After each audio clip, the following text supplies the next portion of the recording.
नमस्कार दोस्तों। आज हम आपको लेकर चलेंगे महाभारत की एक ऐसी कथा की ओर जो सिर्फ एक कहानी नहीं बल्कि जीवन की गहरी सीख है।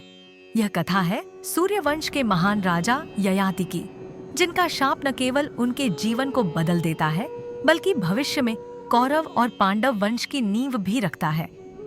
राजा ययाति महाराज नहुष के पुत्र, पराक्रमी और बुद्धिमान शासक थे। उनका विवाह देवगुरु शुक्राचार्य की पुत्री देवयानी से हुआ, लेकिन ययाति का हृदय केवल देवयानी तक सीमित नहीं रहा। उन्होंने देवयानी की दासी शर्मिष्ठा से भी प्रेम किया और उससे संबंध बनाए। जब यह बात देवयानी को पता चली तो वह आहत हो गई। अपने पिता शुक्राचार्य से उन्होंने इस अन्याय की शिकायत की। शुक्राचार्य क्रोधित हो उठे और राजा ययाति को वृद्धावस्था का शाप दे दिया। अब राजा, जो अपनी युवावस्था में भोग विलास का आनंद ले रहे थे, अचानक वृद्ध हो गए। झुकी हुई पीठ, कमजोर शरीर और थकी हुई आंखें, यह उनका नया रूप था।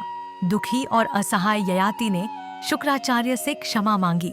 शुक्राचार्य ने कहा, यह शाप तो अटल है, परंतु यदि तुम्हारे पुत्रों में से कोई अपनी युवावस्था तुम्हें दे दे तो तुम फिर से युवा हो सकते हो। राजा ययाति ने अपने 5 पुत्रों से अपनी युवावस्था लौटाने को कहा, परंतु एक एक करके चारों पुत्रों ने इनकार कर दिया। यह देखकर ययाति का हृदय टूट गया, लेकिन फिर सबसे छोटे पुत्र पुरु ने अपने पिता की सहायता के लिए आगे कदम बढ़ाया।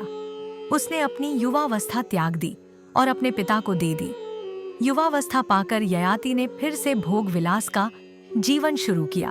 उन्होंने वर्षों तक जीवन के सुखों का अनुभव किया, लेकिन अंत में उन्हें एहसास हुआ कि इच्छाओं का कोई अंत नहीं है।